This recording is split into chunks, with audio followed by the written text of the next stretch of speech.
ذکر حق کے نور سے روشن ہے اس کی صبح و شام، اس کے ہر گوشے میں گونجے حق تعالیٰ کا کلام۔ یہ ادارہ مجلس تعلیم القرآن جس کا نام۔ اعوذ باللہ من الشیطان الرجیم، بسم اللہ الرحمن الرحیم۔ اللہ ولی الذین آمنوا یخرجهم من الظلمات إلى النور والذین کفروا اولیاؤهم الطاغوت یخرجونهم من النور إلى الظلمات اولئک اصحاب النار هم فیہا خالدون۔ ألم تر إلى الذي حاج إبراهيم في ربه أن آتاه الله الملك إذ قال إبراهيم ربي الذي يحيي ويميت قال أنا أحيي وأميت قال إبراهيم فإن الله يأتي بالشمس من المشرق فأت بها من المغرب فبهت الذي كفر والله لا يهدي القوم الظالمين۔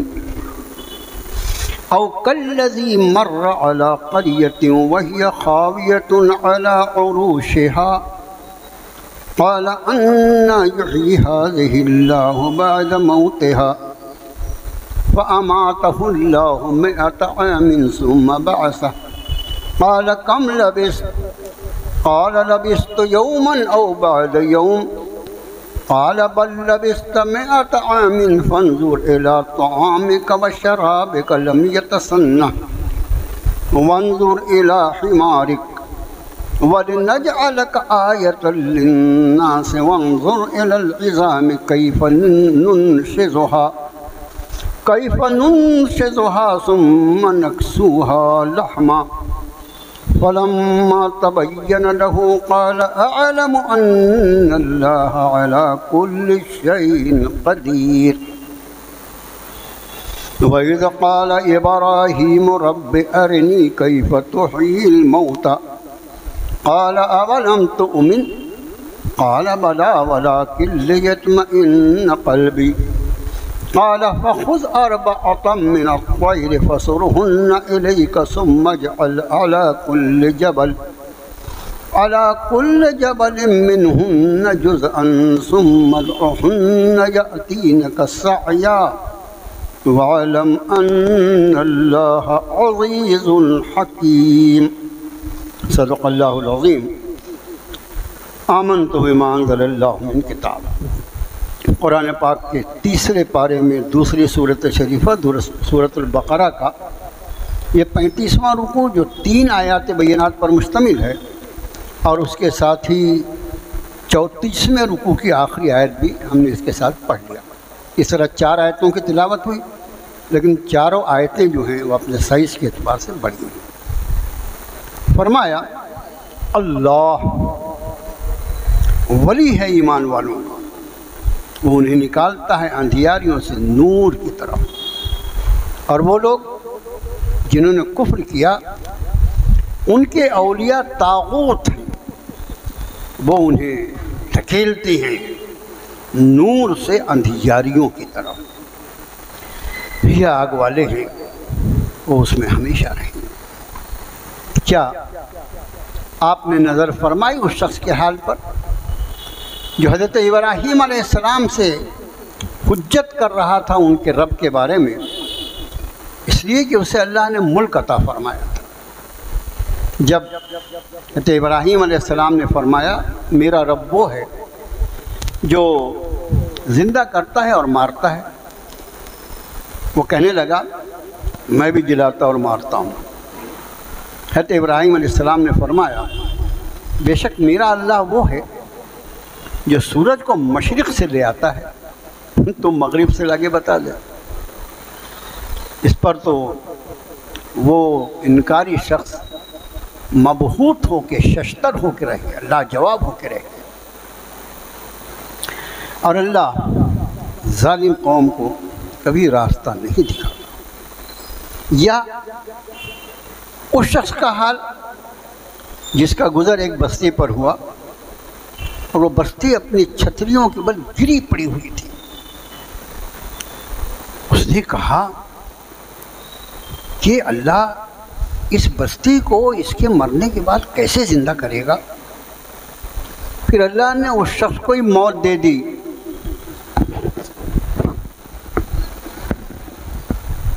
100 سال کے لیے، اور پھر اس کو زندہ کیا، پھر اس کو اٹھا کے کھڑا کیا اور پوچھا رب تعالیٰ نے کتنی دیر رہا اس حال میں؟ اس شخص نے جواب دیا، اے تو عالم میں رہا 1 دن یا دن کا کچھ حصہ۔ رب نے فرمایا نہیں، تو 100 سال تک اس حال میں رہا ہے۔ دیکھ ذرا اپنے کھانے پینے کی چیزوں کی طرف، کہ وہ نہیں سڑی، اس میں کوئی تغیر نہیں ہوا۔ اور اپنے گدھے کی طرف دیکھ، تاکہ ہم تجھے ایک نشانی بنائے لوگوں کے لیے، اور دیکھ اس گدھے کی ہڈیوں کی طرف، ہم کیسے انہیں جوڑتے ہیں اور پھر ہم کیسے ان پر گوشت پوش چڑھا دیتے ہیں۔ پھر واضح ہو گیا اس پر، کہنے لگا میں جان گیا کہ اللہ ہر چیز پر پوری قدرت رکھتا ہے۔ اور وہ وقت بھی یاد کرنے کے لائق ہے جب ابراہیم علیہ السلام نے عرض کیا، اے میرے رب مجھے دکھا دے تو مردوں کو کیسے زندہ کرتا ہے؟ ارشاد فرمایا رب نے کہ تجھے یقین نہیں ہے؟ کہنا کیوں نہیں، پورا یقین ہے، لیکن ذرا اطمینان قلب کے لیے اپنی آنکھوں سے دیکھنا چاہتا ہوں۔ کہتے حق نے فرمایا 4 پرندوں کو پکڑ لو اور انہیں اپنے آپ سے مانوس کر لو، اور پھر ان کے ٹکڑے ٹکڑے کر کے جن پہاڑوں پہ چاہو ان پہ رکھ دو ان کے ٹکڑوں کو، اور پھر انہیں آواز دو، وہ تمہارے طرف دوڑتے ہوئے چلے آئیں گے۔ جان لو کہ اللہ بڑے غلبے والا، بڑی حکمتوں والا ہے۔ 3 آیتوں میں 3 الگ الگ تاریخی واقعات۔ چوتھی آیت جو میں نے پچھلے رکوع کی لیا، یہ وہ مضمون عقیدہ توحید سے ملا ہوا ہے، اور عقیدہ توحید کو بیان کرنے میں مجھے بہت مزہ آتا ہے۔ رب نے فرمایا اللہ ولی الذین آمنوا، اللہ ولی ہے ایمان والوں۔ الولی یہ اللہ کی اسماء مبارکہ میں سے ایک اسم مبارک ہے۔ اس ولی کا کئی ترجمہ ہمارے اردو کے مترجمین کرتے ہیں۔ ایک ولی کا ترجمہ دوست ہوتا ہے، لیکن اسی ولی کا ایک اور ترجمہ ہوتا ہے کارساز، جس کو ہمارے ہاں سرپرست یا گارجین کہا جاتا ہے۔ گارجین لفظ جو انگریزی میں اس کا بالکل صحیح ترجمہ ولی ہے۔ کارساز اس کے سارے کام کا ذمہ دار، اس کے سارے کاموں کا بنانے والا۔ اب آپ انداز فرمائیں کہ اس کائنات کے رب نے اس بات کا اعلان فرمایا کہ جو شخص ایمان لے آتا ہے، گویا اس نے اس ایمان کی برکت سے اللہ کی ولایت حاصل کر لی، اللہ نے اس کو اپنا دوست بنا لیا، ایک بات، اور دوسری یہ کہ اللہ اس کے سرپرست، اس کا کارساز، اس کا کام بنانے والا، اس کا طرفدار۔ اب جس کا اللہ طرفدار ہو اس کا کوئی کچھ بگاڑ سکتا ہے؟ ممکن ہی نہیں۔ دیکھو یہ دنیا کے حالات، پوری دنیا کی زندگی جو ہے یہ تو آزمائش ہے، اور آزمائشوں کا آنا جانا، یہ آزمائش اور ابتلا جو ہے یہ تو سب سے زیادہ حضرات انبیاء علیہ نبینا علیہ الصلوۃ والسلام پر آئی، اور پھر اللہ کے جتنے پسندیدہ بندے ہیں جس درجے میں اونچے مقام پر ہیں اسی درجے میں ان کو آزمایا۔ زلزلو، قرآن نے کہا ہلا کے رکھ دیے گئے۔ تو اس کو ارے یہ تو بیمار ہو گئے، یہ تو معذور ہو گئے، یہ تو فلاں ہو گئے، یہ ساری چیزیں جو ہیں اس کو کنسیڈر نہیں کرتے۔ اصل چیز یہ ہے کہ اس کے ایمان کی بدولت رب نے اس کی سرپرستی قبول فرما لی، اور جس کی سرپرستی اللہ کرے اس کا کوئی نہیں، دنیا بھی اس کی ہے، آخرت بھی اس کی ہے۔ اب اس کے بعد اللہ کی اس ولایت کا بڑا فائدہ جو اس کو پہنچتا ہے، فرمایا یخرجہم من الظلمات الی النور۔ یہ چیز اصل میں آپ کے سامنے واضح کرنی تھی کہ اللہ انہیں، ان ایمان والوں کو، ظلمات جو ہے یہ ظلمت کی جمع ہے، نور جو ہے خود اس کی جمع انوار ہے، نور جو ہے انوار اس کی جمع ہے، جیسے ظلمت کی جمع ظلمات ہے۔ لیکن مجھے جو تھوڑا سا مطالعہ ہے قرآن شریف کا، مجھے لگتا ہے کہ جمع کا صیغہ نور کے لیے انوار کا قرآن شریف میں شاید نہیں آیا، سنگل اس واحد کے صیغے میں آیا ہے نور۔ اس کی وجہ ہے یہاں نور سے مراد نور ایمانی اور نور ہدایت ہے، اور نور ہدایت جو ہے وہ ایک ہی ہے، نور ہدایت ایک ہی ہے۔ یہ وہی راستہ ہے جس کے لیے ایک بندہ مومن اپنے رب کے سامنے 48 مرتبہ ہر دن اہدنا الصراط المستقیم کی دعا کرتا ہے سورہ فاتحہ۔ تو یہ نور ہدایت ہے۔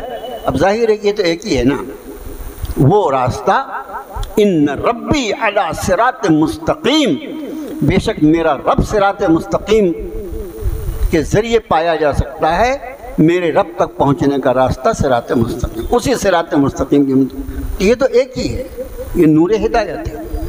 لیکن اس کے مد مقابل جو ضلالتیں اور گمراہیاں ہیں وہ ان گنت قسم کی ہیں۔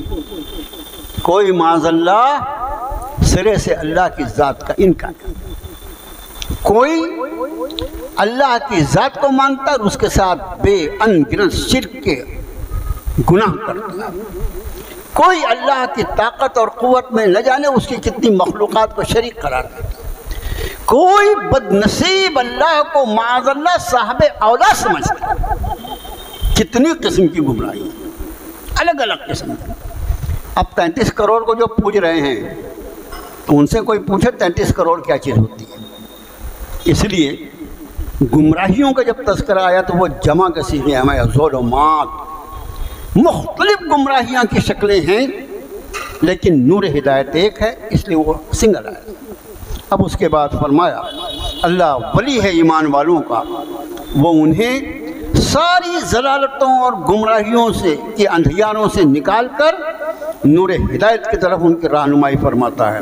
اور والذین کفروا اولیاءہم الطاغوت، اور جنہوں نے کفر کیا ان کی بھی دوست ہیں، ان کے بھی طرفدار ہیں، اور وہ کون ہے؟ طاغوت ہے۔ یہ طاغوت لفظ جو طغا سے بنا ہے، اللہ کے سوا جس کی بندگی کی جائے وہ سب کے سب طاغوت کی فہرست ہیں۔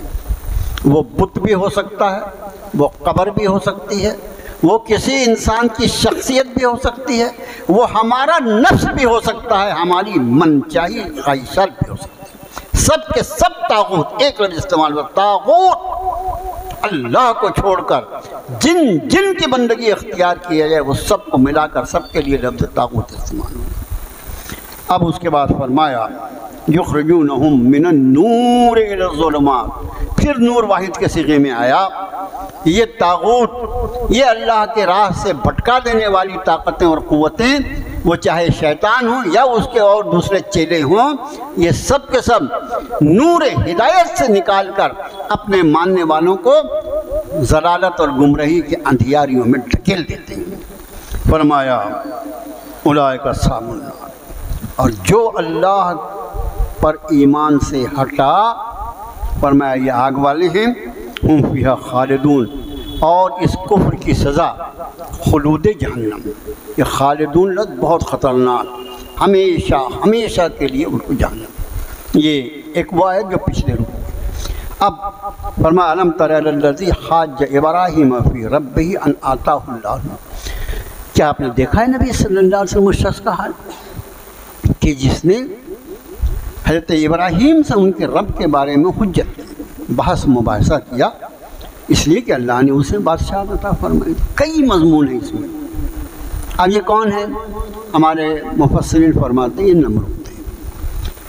حضرت ابراہیم علیہ السلام کو اللہ عز و جل نے جب عراق میں مبعوث فرمایا، اس وقت وہاں کا بادشاہ وقت جو تھا وہ نمرود تھا۔ اور اس کے ساتھ یہ بھی ایک تاریخی حقیقت ہے کہ حضرت ابراہیم علیہ السلام کے والد جو تھے وہ اس نمرود کے دربار میں وہاں کے سب سے بڑے پجاری کی حیثیت سے ملازمت کرتے تھے۔ ایک اہم سرکاری مقام تھا ان کے والد کو، اسی لیے مفسرین نے لکھا کہ وہ بت تراش بھی تھے، بت فروش بھی تھے اور بت پرست بھی تھے۔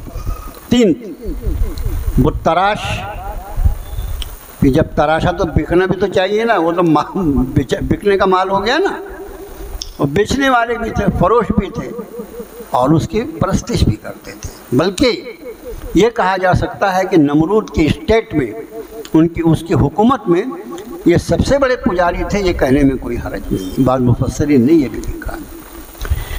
اب حضرت ابراہیم علیہ السلام نے جب لوگوں کو متوجہ کرنے کے لیے ان کے بت خانے کی گت بنائی، جس کا تذکرہ سورہ انبیاء میں ہم کو ملتا ہے، ابھی ادھر چلیں گے تو کئی واقعات ہیں۔ اور اس کے بعد پھر حضرت ابراہیم علیہ السلام کو گرفتار کر کے نمرود کے دربار میں پیش کیا گیا۔ کون ہے وہ شخص؟ لے آؤ۔ اور اس کے بعد اس نے پوچھا تیرا رب کون ہے؟ اس لیے یہ نمرود جو تھا، یہ مردود جو ہے یہ خود خدائی کا دعویٰ کرتا ہے۔ جیسے فرعون قال انا ربکم الاعلی، میں سب سے بڑا رب ہوں، استغفر اللہ، ویسے یہ مردود جو تھا یہ بھی خدائی کا دعویٰ کرتا تھا۔ اس کو لگا کہ میرے دعوے کو غلط ثابت کرنے والا، غلط بولنے والا ہو کون ہے میری ریاست میں؟ وجہ بیان فرمائی رب تعالیٰ نے کہ وہ اس حجت پر اور اس بحث و مباحثہ پر کیوں آ گیا؟ ان آتاہ اللہ الملک، اس کو گھمنڈ جو تھا وہ بادشاہت کا تھا۔ ایک وجہ جو وہ بیان کر رہا ہے قرآن کہ اس کو گھمنڈ یہ تھا کہ میں بادشاہ وقت ہوں، میں جو بولوں وہ حرف آخر، میرے سامنے کون زبان کھولنے کی ہمت کر سکتا ہے؟ تو بادشاہت کی گھمنڈ، اس کا غرور، اس کا تکبر۔ یہاں بات میں ایک بات آپ سے عرض کر دوں میرے بھائیوں، یہ سب کچھ چیزیں جو ہیں یہ غیر مومن کے لیے تو ٹھیک ہے، وہ بیچارہ جانتے نہیں، اللہ کو پہچانتا نہیں، قابل رحم حالت ہے اس کی۔ لیکن ایک مومن جو اللہ پر ایمان رکھتا ہو، اللہ کی معرفت رکھتا ہو، اللہ نے اس کو کوئی بھی چیز عطا فرمائی ہو، وہ چاہے بادشاہت ہو یا وجاہت ہو یا کوئی مقام ہو، کوئی سرداری ہو، کوئی عہدہ ہو، کچھ بھی ہو دنیا کے اعتبار سے، اپنے وقت کا رئیس ترین آدمی ہو، کچھ بھی ہو، وہ اس میں تکبر کبھی نہیں آئے۔ اور اگر تکبر آیا مانا یہ کہ اس کا ایمان ناقص ہے۔ مومن تو اللہ کی ہر عطا کو اس کی عطا سمجھ کر جتنا اللہ کی طرف سے عطا اور بخشش ہو، اسی درجے میں یہ اللہ کی بارگاہ میں جھکتا جاتا ہے۔ اس کو معلوم ہے کہ جو کچھ میرے رب نے عطا فرمائے میرے لیے آزمائش ہے۔ انما اموالکم و اولادکم فتنہ واللہ عندہ اجر عظیم، تمہارا مال اور تمہاری اولاد یہ سب کے سب آزمائش ہے۔ یاد رکھنا کہ اللہ کے پاس ہی تمہارے لیے زبردست اجر موجود ہے۔ تو مومن جو ہے اس کو کچھ بھی اللہ دنیا کا عطا فرما دے انشاءاللہ العزیز، اس میں یہ بات۔ اب آگے اذ قال ابراہیم، اس نے کہا، اس نے پوچھا کون ہے تیرا رب؟ اذ قال ابراہیم ربی الذی یحیی و یمیت، ابراہیم نے فرمایا میرا رب وہ ہے جو زندگی دیتا ہے، موت دیتا ہے۔ مجھے بتائیے کہ کوئی شخص اتنا بھی بد دماغ اور بے عقلا ہو سکتا ہے کہ یہ زندگی موت کا مطلب وہ یہ سمجھے کہ کسی کو پھانسی دینا ہے اس کو چھوڑ دو اور کسی کو بیچارے کو آزاد کرنا ہے اس کی گردن مار دو، ایسا مطلب ہے اس سے؟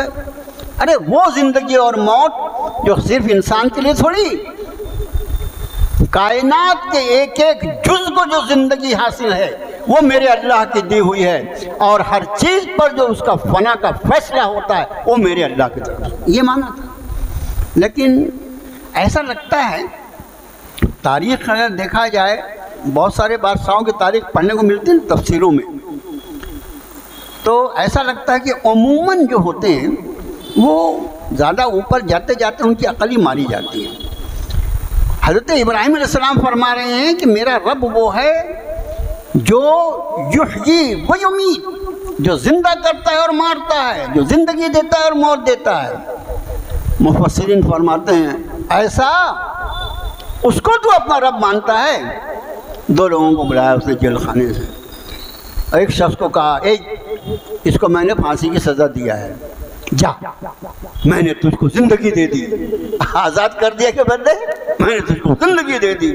یہ پگلا بھی ہو آدمی تو کون سے درجے کا۔ اب وہ بیچارہ دوسرا جو تھا اس کے لیے کہا میں نے تجھ کو آزاد کرنے کو بولا تھا نا، اس کو پھانسی پہ اس کو اسی گردن مار دو۔ جلاد نہ آیا، گردن مار دیا۔ دیکھا میں بھی زندہ کرتا ہوں مارتا ہوں۔ ابراہیم علیہ السلام بھی دل میں مسکرا رہے ہوں گے کہ عجیب پگڑے سے پالا پڑا ہے اپنا۔ اس پر مجھے ایک لطیفے جیسی بات، لطیفہ ہی ہے وہ چھوٹا سا، ایسے لگتا ہوا کہ آدمی جب سرک جاتا ہے تو کچھ بھی چانے کرتا ہے۔ ایک شخص جو تھا وہ آیا، بولے معلوم میں کون ہوں، کون؟ جیسے ابھی ایک وہ وہاں کھڑا ہو گیا مہندی بھی ہوں اور عیسیٰ بھی ہوں، پھر اللہ جانے آگے کیا بولتا۔ پڑوس کے ملک میں ایک قاسم نام کا آدمی، وہ بالکل کلین سیو، جیسے صبح شام 2 بار سیو کرتا کیا کرتا ہے، اور عجیب صورت، اللہ کی پناہ، اس کو لوگوں نے مہندی بنا۔ اس نے بیچارے نے والے بولا کہ اس کو مہندی بنا، کیا دماغ خراب ہے کیا؟ تو ویسے ایک آدمی آیا ایسے آدھا پاگل، اب بولنے لگا میں اللہ میاں کا چھوٹا بھائی ہوں، میں اللہ میاں کا چھوٹا بھائی ہوں۔ ہمارے آپ ایسے تاڑا سے ایک دم بیوقوف، شرم نہیں آتی تیرے کو کہتے ہوئے اللہ کی شان میں گستاخی کر، عجیب آدمی ہو، مار رہے ہو، میری بات سنتے بھی نہیں، کیا میں غلط بول رہا ہوں؟ میرے پاس دعوے پر دلیل بھی تو ہے نا، کیا دلیل ہے؟ اس پہ کیا دلیل پہ؟ وہ نیچے کوئی ایک چھوٹا سا کیڑا چل رہا تھا، اس نے اس کو پیر سے مسل دیا، اس کو مسل تو مر ہی جائے گا نا، دیکھو مار ڈالا نا میں نے، اس لیے بول رہا ہوں کہ میں چھوٹا بھائی ہوں۔ تو اس کو بھی غصہ آیا، اسے ایک اور دیا، اب مارا نا، اس کو زندہ کر کے بتا۔ بولے وہ تو بڑے بھائی کا کام ہے، زندہ کرنا وہ بڑے بھائی کا کام، میرا کام نہیں ہے وہ۔ تو ایسے پاگل لوگ ہر زمانے میں ہوتے ہیں۔ تو نمرود بھی اسی درجے کا بیوقوف تھا کہ حضرت ابراہیم علیہ السلام نے کس زندگی اور موت کی بات کی اور اس نے کیا سمجھا، اور اس کو بتایا کہ دیکھو میں بھی زندہ کرتا ہوں۔ حضرت ابراہیم کو لگا یہ بالکل ہی گیا ہوا ہے۔ حضرت نے اگلی بات ارشاد فرمائی، قال ابراہیم، حضرت ابراہیم نے فرمایا قال ابراہیم فإن اللہ یأتی بالشمس من المشرق، کہ اللہ وہ ہے جو سورج کو مشرق سے نکالتا ہے، فأت بہا من المغرب، اگر تجھ کو خدائی کا دعویٰ ہے تو یہ سورج کو مغرب سے لا کے بتا دے۔ رب نے فرمایا فبہت الذی کفر، اب تو وہ لاجواب ہو گیا، مبہوت ہو گیا۔ ہم یہ لوگ اردو میں بھی استعمال کرتے ہیں فبہت الذی کفر، وہ کافر جو تھا مبہوت ہو گیا، لاجواب ہو گیا، حیران ہو گیا کہ میں کیا کروں۔ یہاں مفسرین نے ایک بڑا پیارا نقطہ لکھا ہے، کہا کہ بھئی وہ یہ بھی ضد میں کہہ سکتا تھا، اچھا تو یہ کہتا ہے کہ تیرا اللہ جو ہے اس کو مشرق سے لاتا ہے، تو مجھ سے پوچھ رہے مغرب سے لاؤں؟ تیرے اللہ کو کہہ دے کہ وہ مغرب سے لا دے۔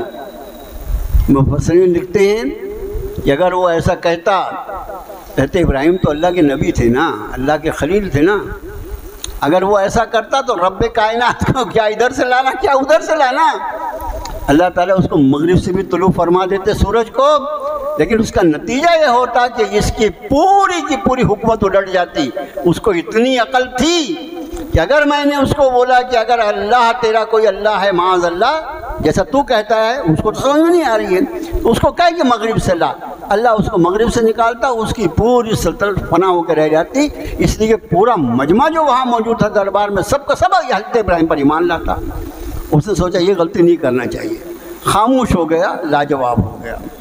رب تعالیٰ نے فرمایا واللہ لا یہدی القوم الظالمین، ایسے بے وقوفوں اور بے انصافوں کو اللہ تعالیٰ ہدایت نہیں دیتا۔ اب اگلا جو واقعہ ہے جلدی جلدی سے لے لیں کہ 3 واقعات ہیں۔ او کالذی مر علی قریہ، یا وہ ایک شخص جس کا گزر ایک بستی پر سے ہوا، وہی خاویۃ علی عروشہا، وہ بستی جو تھی وہاں کوئی واقعہ ہوا۔ ابھی دیکھیے آپ کتنے زلزلے آ رہے ہیں، کیسے کیسے زلزلے، ترکی میں کیسا زلزلہ، انڈونیشیا میں کیسا زلزلہ۔ زلزلہ جو ہوتا ہے یہ اللہ کا ایک ایسا امر ہوتا ہے، اتنے اس کو ریکٹر پر خالی ناپتے رہو کتنے اکائی کا تھا، کتنے یونٹ کا تھا، 7.1 تھا اور 5.2 تھا، بس اتنے تم کو معلوم ہوگا۔ آنے کے 1 سیکنڈ پہلے بھی کچھ نہیں معلوم، اور آنے کے بعد سیکنڈوں میں سارا غرور اور تکبر سارا کا سارا زیر زمین، اور وہ جس پر تم نے برسوں نہیں صدیاں خرچ کی اس کو منٹوں میں نہیں سیکنڈوں میں اللہ زیر زمین دفن کر۔ اس کو دیکھ کر بھی لوگوں کو ایمان نصیب نہ ہو، حیرت کی بات ہے میرے بھائی۔ تو وہ کوئی ایسی بستی تھی جس پر شاید کوئی ایسا معاملہ پیش آیا ہوگا کہ زلزلہ آیا ہو یا اور کوئی اللہ کا حکم۔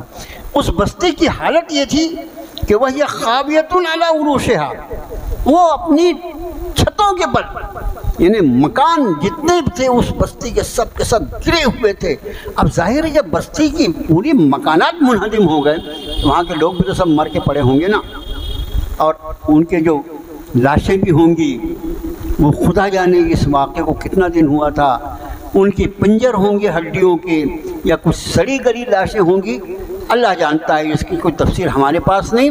لیکن اس بستی کی کیفیت جو قرآن بتا رہا ہے اس سے معنی یہ ہوتا ہے کہ بستی اس طرح فنا کر دی گئی تھی کہ بستی کا رہنے والا کوئی زندہ نہیں تھا۔ یہ وقت کے پیغمبر حدیث شریف کی روشنی میں ہو، شاید بعض مفسرین نے ان کا نام عزیر علیہ السلام دیا۔ عزیر جو ہیں یہ وہ نبی ہیں جن کا نام قرآن شریف میں بھی آیا ہے ایک مرتبہ سورہ توبہ میں، اور یہ وہ ہیں جیسے عیسائی حضرت عیسیٰ روح اللہ کو معاذ اللہ ثم معاذ اللہ ابن اللہ کہتے ہیں، اللہ کا بیٹا کہتے ہیں، اسی طرح یہودیوں کا ایک گروہ حضرت عزیر کو بھی اللہ کا بیٹا کہتے ہیں۔ یہ میں نہیں کہہ رہا ہوں، قرآن نے کہا۔ مایا وقالت النصارى وقالت اليهود عزیر ابن اللہ وقالت النصارى المسیح ابن اللہ، کہ یہودیوں نے کہا کہ عزیر اللہ کے بیٹے ہیں معاذ اللہ، اور نصارہ نے کہا کہ عیسیٰ اللہ کے بیٹے ہیں۔ تو یہ پیغمبر ہیں، اللہ کے پیغمبر، جلیل القدر پیغمبر کو کوئی ان کا ماننے والا اللہ کا بیٹا بنائے تو بولنے والے کی قسمت پھوٹی نا، پیغمبر کا اس میں کیا قصور۔ یہ پیغمبر کا یہ واقعہ ہے، حالانکہ یہاں قرآن نے نام نہیں دیا، بعض مفسرین نے ان کا نام حضرت عزیر علیہ السلام لکھا۔ اب ان کے ساتھ خود حضرت عزیر کے ساتھ کیا واقعہ ہوتا ہے، جب وہ اس بستی پر سے گزرے تو انہوں نے کہا انا یحیی ھذہ اللہ بعد موتھا، یہ ایسی غیر آباد بستی اس طرح اس کو تباہ اور برباد کیا گیا، اللہ اس کو کیسے زندہ کرے گا۔ دیکھو یہ کیسے جو ہے نا، کیسے، اس کیسے میں ایک تو وہ شخص کا قول ہو سکتا ہے معاذ اللہ جو مانتا ہی نہ ہو، یعنی زندگی موت کے بعد کی زندگی کو مانتا نہ ہو، لیکن یہ تو مومن ہو نہیں سکتا، یہ تو اللہ کے نبی ہیں، ان کے ایمان کو کیا دیکھنا ہے۔ یہ کیفا کا ترجمہ کا معنی یہ ہے اس کی کیفیت کیسی ہوگی، اس لیے کہ اللہ تو ہر طرح سے زندگی دینے پہ قادر ہے، وہ ہر چیز پر قدرت رکھتا ہے۔ یہ عام لوگوں کا ایمان ہے تو نبی کا ایمان کتنا اعلیٰ ہوگا، لیکن اس کی کیفیت کیسے ہوگی، کیسے اس کو اللہ زندہ فرمائے گا، ان کے دل میں خیال آیا۔ رب نے فرمایا فَأَمَاتَهُ اللَّهُ مِائَةَ عَامٍ ثُمَّ بَعَثَهُ، اللہ نے اس پیغمبر وقت پر ہی موت طاری کر دی، اور کتنے دن کے لیے، 100 سال کے لیے، 100 عام، 100 سال، ثم بعث، اور پھر ان کو زندہ کیا۔ 100 سال میں وہ بستی جو 100 سال پہلے گری ہوئی حضرت کو دکھی تھی، 100 سال کے بعد اس کی کیا حالت ہوئی ہوگی، اور خود ایک انسان، یعنی اس طرح کے واقعات قرآن شریف میں اور بھی ہے نا،